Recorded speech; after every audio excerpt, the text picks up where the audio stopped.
Balita mula sa lalawigan sa bawat rehiyon ng ating bayan. Dito sa Ang Pilipinas Ngayon.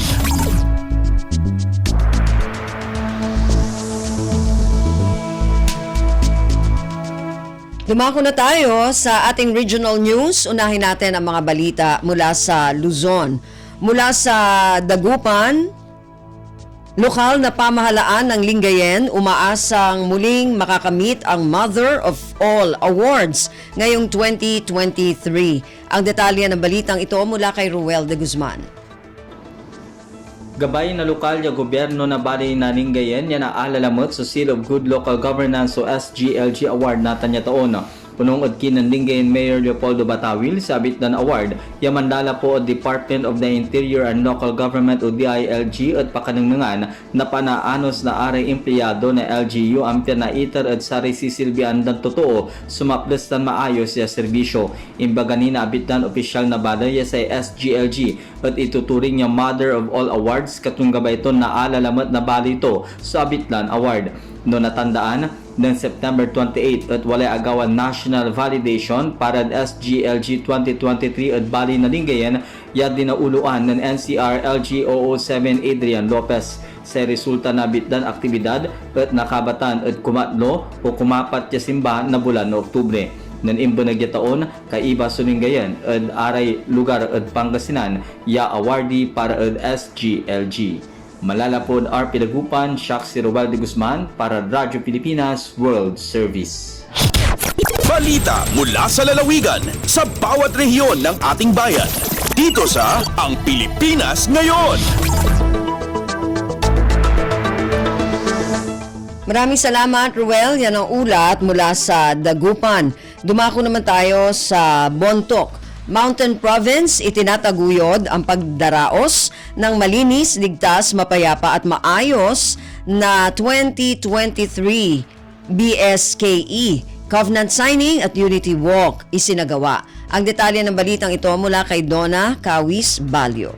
Nadalos, natalged na urnos ken natal na a barangay ken sangguni ang kabataan elections na ipaganatgat itinaisayang kat a Unity Walk, Covenant Signing ken programa anaangay ditoy Bontoc nga indaulo ti PNP Mountain Province, COMELEC ken provincial government ken religious sector nga inatendaran dagiti kandidato ken faith-based volunteers ti PNP. Nagpirma dagiti participantes ditoy iti Pledge of Commitment and Integrity.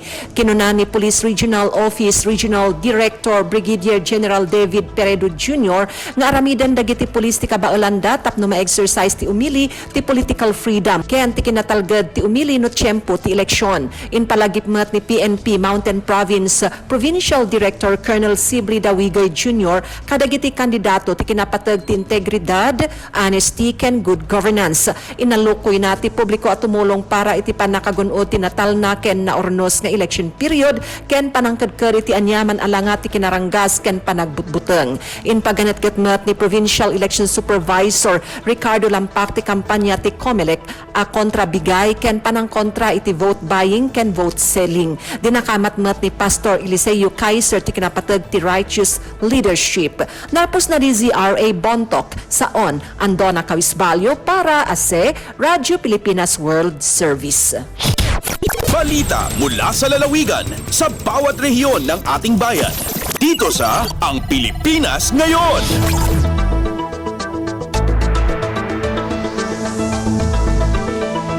Maraming salamat, Donna. Yan ang ulat mula sa Bontoc. Dumako naman tayo sa Lucena. Sariaya, Quezon, nakamit ang highest accomplishment sa MROPV-SIA. Ang detalye ng balitang ito mula kay Carmi Isles. Nakamit ng lokal na pamahalaan ng Sariaya, Quezon ang highest accomplishment sa municipal level sa isinagawang measles, rubella and oral polio vaccine supplemental immunization activity o MROPV-SIA recognition noong Biyernes sa Lima Park Hotel, Lipa, Malvar, Batangas. Ayon sa pabati ng Sariaya PIO, 13,214 ang nabigyan ng oral polio vaccine sa Sariaya na siyang pinakamarami sa buong rehiyon. Ito ay mula May 2, 2023 hanggang June 15, 2023 na kinapapalo kalooban ng implementasyon ng MRO-PVC-A. Sa bilang naman na 12,066 na naturukan ng measles rubella vaccine sa Sariaya, napagkalooban ito ng highest accomplishment rating para sa municipal level.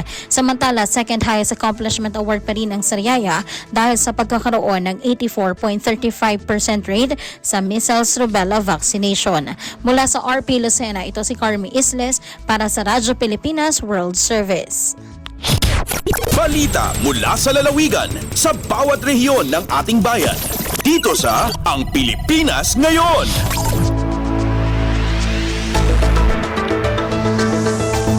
Maraming salamat, Carmi. Yan ang ulat mula sa Lucena. Samantala, dumako naman tayo sa Palawan. Sopa ng gobernador ng Palawan isinagawa kahapon programang pang-edukasyon, isa sa mga ibinida. Ang detalye ng balitang ito mula kay Miriam Basig. Ang pagkakatinir iaradalan sa Mendocino isara sa impabida Gobernador Victorino Dennis Crates saan ang ikaruang State of the Province Address kapon Oktubre 4 sa Session Hall ang Konseho ang Probinsya ang Palawan. Makunta na sa ang unang School of Medicine ng Palawan State University sa Riyong Mimaropa sa andang SPS Alad sa Kabataan programang pedukasyon para sa Palawenyo nga sa pagtapos ng 2022 medyandang sa kagatos mi 52 o 152 nga mga lisensyado medical professionals sa idalami ang programa. Daring 2023, may pondong 50 kamilyong piso para sa mga eskwela nga agabil iyang kursong medikal, igmi 47 kamilyong piso ra nga ing tagana para sa iba pang kurso. Sa dadi ay katabidandang matatawan ng scholarship ang technical vocational courses sa dalamang TESDA. Pero digi, isa raman sa tututukan ng gobyerno ang Palawan sa dalam Gobernador Socrates sa madasong dagong 2024 ang pagkakatinir mini capital sa norte eg sa sur ang probinsya para mas mairapit ang mga serbisyo ang gobyerno sa mga Palawenyo. Agarin digi sa Puerto Princesa, Palawan, Miriam Tejada Basig para sa Radyo Pilipinas World Service. Balita mula sa lalawigan sa bawat rehiyon ng ating bayan. Dito sa Ang Pilipinas Ngayon.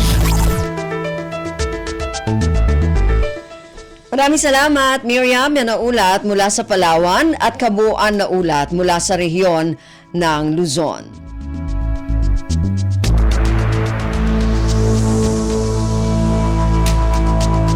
Dumako naman tayo ngayon sa rehiyon ng Kabisayaan mula sa Calbayog Subaybayani Awards 2023 National Validation isinagawa sa lalawigan ng Northern Samar. Ang detalye ng balitang ito mula kay Suzette Pretencio. Ginbuhat kakulop sa lalawigan sa Northern Samar ang national validation para sa 2023 Subaybayani Awards. Ang probinsya sa Northern Samar ungay sa 18 nga probinsya nga shortlisted para sa award, tikang sa 83 nga probinsya sa bugos nga nasod. Ginkarawat ni Vice Governor Clarence Datu kaupod ang mga miyembro sa sangguniang Panlalawigan ang Subaybayani Validation Team nga ginkokomponer nila Engineer Armando T. Tamel Jr., Engineer Jerome A. Labayo, ngan Patrick De La Paz, nga tanantikang sa Department of the Interior and Local Government o DILG Region 5. Kaupod liwat sa team ang mga tikang sa DILG Region 8 nga sira Project Management and Development Unit Head Engineer Jesus Jeremy D. Bagares ngan Darrell Silvino. Ang Subaybayani Awards usa nga national nga inisyatiba nga nagpapakita sa importansya sa transparency, accountability, nga effective governance sa implementasyon sa locally funded projects. Tikang sa Radyo Pilipinas Calbayog, ini si Suzette Pretencio para sa Radyo Pilipinas World Service. Balita mula sa lalawigan sa bawat rehiyon ng ating bayan. Dito sa Ang Pilipinas Ngayon. Maraming salamat, Suzette. Yan ang ulat mula Calbayog at kabuuan na ulat mula sa rehiyon ng Kabisayaan. Samantala, dumako naman tayo sa rehiyon ng Mindanao mula sa Tandag. 1,000 piso ng World Teachers Day allowance matatanggap ng mga guro ng DepEd Tandag City Schools Division araw ng Huwebes bilang bahagi ng World Teachers Day celebration. Ang detalye ng balitang ito mula kay Raymond Aplaya. Gipangandama na sa Department of Education o DepEd Tandag City Schools Division ang selebrasyon sa World Teachers Day ug mga adlaw Oktubre 5, 2023 sa pagkaginabi sa Radyo Pilipinas Tandag. Gibutiyag ni Dr. Gregoria Su, ang Schools Division Superintendent sa maong Schools Division nga doon na sila ipahigayon ng mga school-based activities alang sa pag-recognisar sa kontribusyon sa mga magtutudlo. Sumala pa nga pangunahan kini sa mga school principal, kauban ng mga inahan ug mga estudyante. Sigun ini nga wala na usab klase ugma sa hapon aron mahatagan og panahon ang mga magtutudlo nga ma-enjoy nila ang Teachers Day. Samtang gikumpirma usab niini nga madawat na usab og mga dawa sa tanan nilang mga magtutudlo ang 1,000 pesos nga World Teachers Day allowance. Gikan sa Radyo Pilipinas Tandag, kini sa Raymond Aplaya alang sa Radyo Pilipinas World Service. Balita mula sa lalawigan sa bawat rehiyon ng ating bayan. Dito sa Ang Pilipinas Ngayon.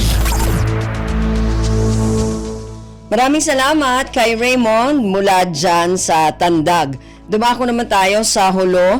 Iba't ibang aktibidad ang isasagawa ng Ministry of Trade, Investment and Tourism Sulu sa pagdaraos ng Consumer Welfare Month ngayong Oktubre. Ang detalye ng balitang ito mula kay Fatma Gino.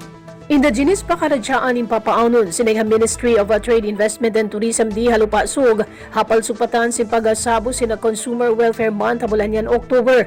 Hamog kick-off motorcade impiaon nila bangadunon kan MTIT Provincial Director Nagdar sa Sapan sinadlaw ahad yaon pitchambog simbulan yan October. Akan na dunhay ni mga motorcycle riders diya pagula amin naglibot sinagkay man ng bagi sin pagula lupasug hasupay mapahati mga raayat halasabot pakaradyaan.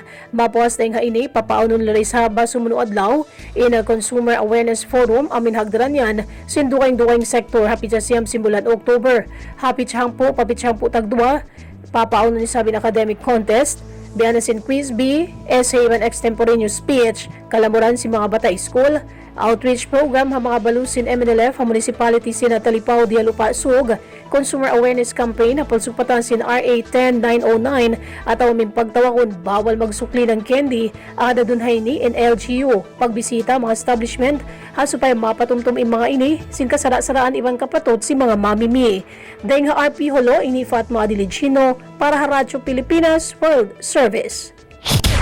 Balita mula sa lalawigan sa bawat rehiyon ng ating bayan. Dito sa Ang Pilipinas Ngayon. Maraming salamat kay Fatma mula dyan sa Hulo. At yan naman po ang naging kabuuan na ulat mula sa rehiyon ng Mindanao. At narinig po ninyo ang ating regional news para sa araw na ito, kalipunan ng mga balita mula sa iba't ibang rehiyon at lalawigan dito sa Pilipinas.